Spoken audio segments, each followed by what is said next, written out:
All right, here's the first story from the post-millennial writing about me. Very quickly. So I thought it was really funny because we were pulling up stories and I'm like, what's the biggest news of the day? Is it the recession that we are in that Biden's denying? And then Lydia pulls up, breaking news. The biggest news. Tim Pool goes to war with Twitter over groomer controversy.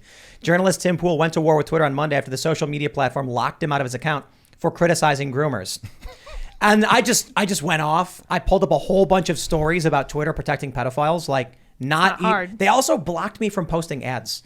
I got 2 emails. One said your account is locked, and the other says you are now ineligible to post advertisements on Twitter. Did you ever? Yeah. Oh. I did an ad run for the song we did, Will of the People. Got like 3 million views. Well, and I was like, wow, that's actually better than YouTube. So, hey, maybe Twitter's a good medium for putting this stuff. Not anymore, apparently. They said you're blocked forever. It just said my account is now ineligible to run ads. Oh, okay. All because I had a tweet. I can't even pull it up. They make you delete it. There was an image I saw, and it showed adult men showing sexual things to children. Wow. Overtly. This was not an issue of like a dude reading a book. Yeah. This was an issue of, I think it was like a dude reading a book pointing to sexual things or something like that. I honestly can't remember. But like, you guys know me. People are like, Tim's a fence sitter. Why would he do something like this? There are people on Twitter who will just call out overtly anyone as a groomer. Mine was like, I was making a literal point. They're like, hey, look at this. This is not just some dude reading a book. This is overt grooming of children. And they locked me out and told me I had to delete it. Wow. So I don't think Twitter matters all that much, to be honest. The amount of people who saw that tweet is in the few thousand. It's like tens of thousands. And I was like, who cares? Like, what's the impact on society going to be if a bunch of people like me on Twitter see this thing? I don't care. What do I do on Twitter? I ish post, and I make the blue checky journalists freak out when I post nonsense. That's more valuable. So the only people who actually see stuff on Twitter are journalists and I guess other commentators. So there's no real public value to it. So I just deleted it. But here's ultimately where we get to. I'll read you a few of these stories. EV Magazine, Twitter is a breeding ground for the normalization of pedophilia. Daily Dot, Twitter accused of letting pedophiles discuss their sexual attraction to children. AP, Twitter is not placing sex offender notices on sex offender accounts. Wow. From the Next Web, Twitter lets pedophiles publicly discuss their attraction to minors, Scholar argues. And then I said, Twitter actively protects and supports pedophilia. It's just overt and outright right now. Yeah. And the fact that they suspended your account for what you did is literally that. Right? I mean, they're more upset about you saying, hey, look at what these people are doing than the fact that people are doing that. So they are directly protecting these individuals. Yep. So that's right. Yeah. I get the vibe that when you're in a culture war or any conflict, really, if you establish vulnerability in your foe, you don't want to have fun with it, because then that gives them a time to build up a defense mechanism towards it. So like this groomer narrative, it's very effective because people have been grooming children sexually. Yeah. We see it on, on videos and crazy stuff. But if people just start LOL, groomer, you start to see other people establish an immune response. And that's what the Twitter admins have done by saying you can't even call people groomers. Groomer's a neutral term. Parents groom children to be great people. Some people, like, grooming is just getting someone ready to become something. And I think it's insane that it's taken, that people have forced it to become this negative connotation when we should really be focusing on the behavior and not what it's called. They decided that an actual word to describe a behavior is a slur. Imagine if someone like skateboarded, and then you're like, that's a skateboarder right there. And then the skateboarder was like, hey man, don't call me that. And then Twitter was like, we're going to ban you if you call them skateboarders. It's like, they're literally doing it. Have you gotten a temporary suspension before? Nope. This is the first in the history of my Twitter career to ever. It's almost over. It's Your almost Twitter over career already. is almost over. Hey too. man, it's been a long run. It's been 13 years. Yeah. 13 I'm on years. 13 as well. 2009 gang. That's right. Yeah, crazy, right? Shout out. But there was a period where I took it seriously, and I would use Twitter to report the news and post stories. Now, I post a picture of a 96-foot tall rooster that I got in Times Square. Big, beautiful rooster. But with that said, I mean, of course, though, I mean, you've built a phenomenal platform outside of it, which 99.9% of people don't have. So in your case, I mean, if you didn't use Twitter again, like at this stage, you're good to go. No, but the truth is, I learned this the hard way. Okay. Twitter was always a big mistake. How so? When I got started doing news and commentary, I was like, wow, Twitter is this great place. I should have been on YouTube from the beginning. I should have started making YouTube videos. Instead, I was posting on Twitter because I was convinced that people responding and tweeting was legitimate conversation. And then it was only like 2 years later, I was like, I should have started a YouTube channel. And I started a YouTube channel.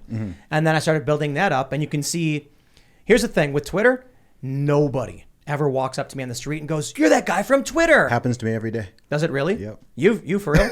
Yeah, not for me. Not for me. Yeah. I've had one. It was Really? after Ferguson. Some guy, like actually my neighbor, was like, "Hey man, I saw you on Twitter." But since then, it's always YouTube, it's always podcasts, it's always someone else's show. And when I worked for these big media companies, they would outright tell you this: Twitter does not drive traffic, so we don't use it. And I was like, "What do you mean?" I was all like, "No, of course it does. Like everybody's using Twitter." And they were like, "Bro," and they'd show me the metrics.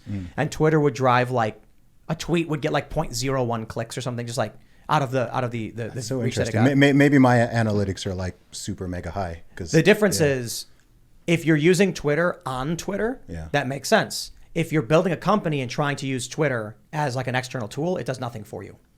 So being on Twitter. Okay, this is not the case for me at all. Wow. Yeah, this is not the case. That's for me at surprising all. to me. Yeah. So like, Well, there you I'm way bigger on Twitter than I am on YouTube, and I spend more time on it as well.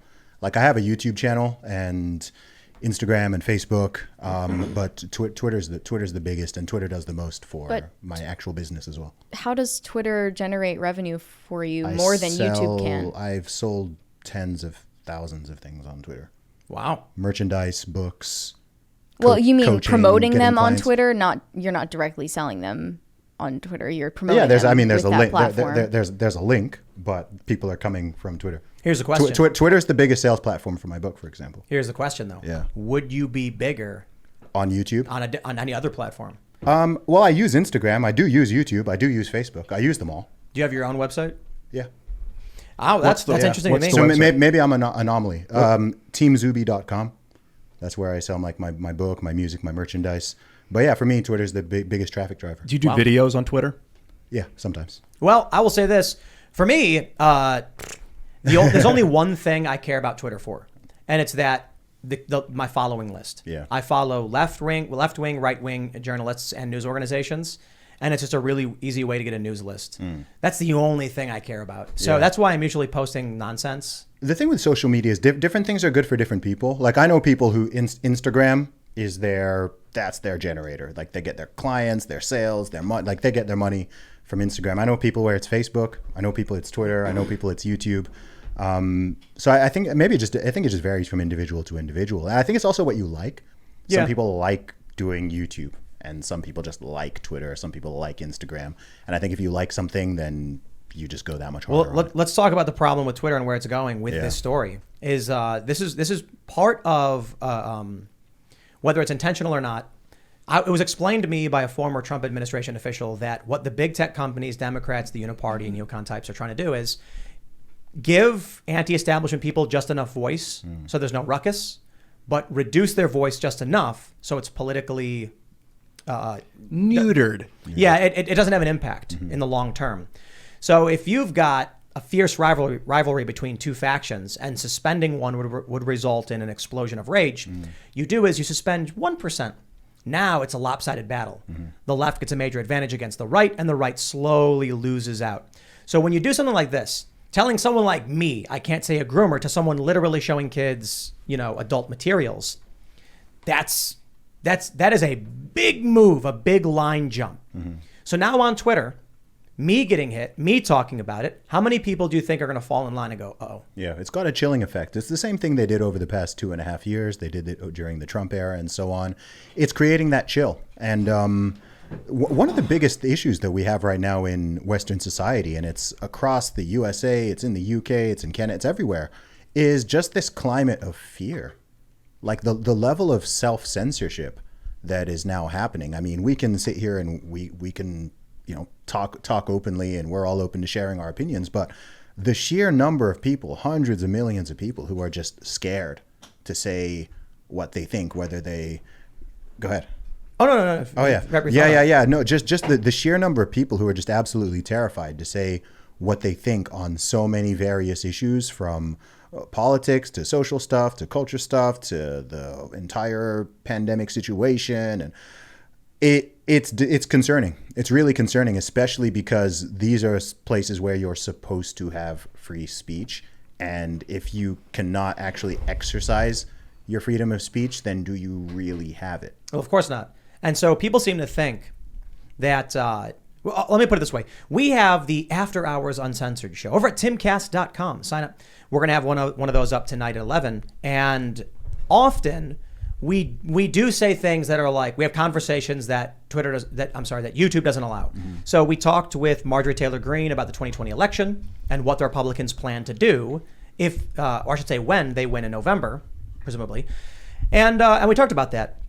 I actually don't think that conversation would get banned on YouTube. I'm just not willing to entertain that. It's because YouTube their rules are vague. They're nebulous. So the issue is, of course, we don't want to be censored. We want to have the biggest conversations possible with the most people, and people need to hear these things. And so it's a question of, if we have 100 topics to talk about, are we forced to take one of those topics to the website? And that's the challenge. It's not an easy decision to make. A lot of people are like, Tim, sacrifice the presence on YouTube, stop doing the show altogether to make a point. And I'm like, then how are we winning anything? Yeah. So that's the challenge. But here's what happens. People think that we censor ourselves on this show to a great degree. Not true at all. There are some things we will use innuendo for or dance around if it is like an overt, like going to get us shut down. We don't call people slurs. We don't swear. I don't really have any of that stuff to worry about. What you need to understand is that we say the things we believe in, and the people who said the things they believe in got banned, right? So when people refer to me as like a milquetoast fence sitter, which is like the long running joke, yes, understand that when they start banning me, that's where the line has moved to. That's how far we're getting. So it's not that I sit here and I'm like, I better not say these things. Oh no, I don't want to anger YouTube. Is that I'll outright say YouTube is dumb and says they'll shut the show down if we say that. So go watch it on my website. Let's build up a bigger website, challenge all of these systems. It's the best we can do. I will say the people who have opinions that are overtly banned, you're never going to hear from them again. They were banned on YouTube already. So the way I described it before is that you've got this big island and it's cliffs all around that are slowly being knocked down and eroded. And I've always been somewhat in the middle. But then you see people on the right, the cliffs erode and they fall down as censorship starts wiping them out. Those people held the line on their opinions. I didn't have to worry about it because I'm like, I'm not going to say the things those guys are saying. I don't agree with them. And now the cliffs have eroded to the point where we're standing there saying, hey, children shouldn't get sex changes. And they're like, oh, you better watch out. Yep. We're going to ban you if you say that again. Yep. And then it's going to come to a point where I'm like, well, I'm saying it. Screw you. And then they ban me. So this is a good example on Twitter. They said, you can't call people groomers. Fine, I'll call them pedophiles. And I'll post all the stories I can find where Twitter protected pedophiles, because I got to wonder about the leadership at Twitter that's enforcing this stuff. Vijaya Gadde? I mean, what's her predilection? What is she thinking about? What is she interested in that she would come to them and say, I don't want anyone to call out pedophiles? It's like, I wonder why you would do that. It's really weird, isn't it? It's really sinister, because with stuff like this, it really shouldn't be partisan. It shouldn't be this. It's not a political thing. This shouldn't be some left-right issue, regardless of where you sit on the political spectrum. During any remotely sane time or in any remotely sane country, everyone agrees there are certain lines you do not cross when it comes to children. Not anymore. Yeah, and the fact that this is even considered political or is becoming this guy, I'm like, dude, what is going on here? It's very worrying. It's concerning. So I don't think it's political so much as it is just them letting go of the pretense that they're a platform for free expression. Like these platforms like Twitter and YouTube used to really value appearing like they allow free expression, but now they've kind of given up on that. Yeah, for sure. I'm talking outside of Facebook and Twitter, though. I'm talking as a general society and a culture, right? So with these issues, it's often framed as if this is, you've got these right wingers or these conservatives who have a problem with stuff like this, and it's the cat's outside. Oh, okay. Marco wants to let him in. He's interrupting us. Very rude. And he never does this. This is weird, yeah. Why does he want to come in? I want to drink my water. I thought he wasn't allowed in here anymore. Hey, Marcus. What do you mean? As long as you got your eyes on him. Has he been grooming out there, buddy? Yeah. So what you were saying? He's been groomed. Anyway. Yeah, I was just saying that it's nutty to me that this has even become considered some kind of partisan split. And I think that there's this reactionary thing that does happen, though, where if there are, if people on the left side of the aisle are doing something, then there's a reaction from certain people on the right to oppose it, regardless of what it is. And the opposite, I think now that people on conservatives are like, wait, hang on, why are you teaching my child about this nonsense? Why have you got grown men in women's outfits reading to children and exposing themselves or whatever? And there's a faction of people on the left side of the aisle who are like, oh, well, conservatives have an issue with this, so I now need to support it. Thanks for checking out this clip from Timcast IRL. Come hang out live Monday through Friday at 8 p.m. Eastern Time. Super Chat will even answer some of your questions. If you want to check out the After Hours Censored Show, go to timcast.com and become a member. We put those up Monday through Thursday at 11 p.m. They're very funny, not very family friendly. We'll love to see you there. Thanks for hanging out, and we'll see you all next time.